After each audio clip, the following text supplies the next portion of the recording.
Hello అండి. ఇంకా పెసరపప్పుతోని పల్చటి పప్పు, చప్పటి పప్పు, క్యారెట్ ఫ్రై 2 కర్రీస్ అయితే వండి గబా గబా వండేసి అయితే మేము టెంపుల్కి అయితే వెళ్దామని ప్రిపేర్ అవుతున్నానండి. ఇంకా మనమైతే పెసరపప్పు పల్చటి పప్పు చేయాలంటే పచ్చిమిరపకాయలు, వెల్లుల్లి, దంచిన వెల్లుల్లి, కొత్తిమీర ఆకు, కరివేపాకు, ఇంకా పోపు దినుసులు ఇవన్నీ తీసుకొని స్టవ్ పైన ఒక గంజి పెట్టుకొని ఆయిల్ వేసి వేడెక్కిన తర్వాత పోపు దినుసులు, వెల్లుల్లి ముద్ద వేసి వేగాక పచ్చిమిరపకాయలు, ఉల్లిపాయలు, కొత్తిమీర ఆకు, కరివేపాకు, పసుపు, తగినంత ఉప్పు కూడా వేసేసి ఇంకా కడిగి పెట్టుకున్న పెసరపప్పును వేసి కొద్దిసేపు ఫ్రై చేసి వాటర్ పోసుకుంటే ఇంకా వైపున పెసరపప్పు అయితే ఉడికిపోతుందండి.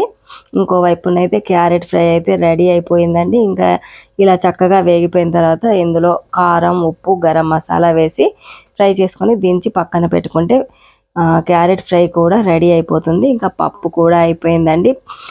అన్నం కూడా వండి పక్కన అయితే పెట్టేశాను. ఇంకా పప్పు చూసారా ఉడికిన తర్వాత చాలా బాగుందండి. కమ్మటి పప్పు అయితే రెడీ అయిపోయింది. ఇంకా మేమైతే టెంపుల్కి వెళ్ళి వచ్చేసామండి. పిల్లలందరూ ఇక్కడ మామిడి చెట్లకైతే ఉయ్యాలు కట్టుకొని చక్కగా ఊగుతున్నారు. ప్రకృతిని అయితే ఎంజాయ్ చేస్తున్నారండి. టీవీలకి, మొబైల్కి అయితే దూరంగా ఉండి ఇలా చేయడం వల్ల హెల్త్కి కూడా చాలా మంచిదండి. మరి నెక్స్ట్ వీడియోలో మళ్ళీ కలుద్దామండి. ఉంటానండి మరి. బాయ్.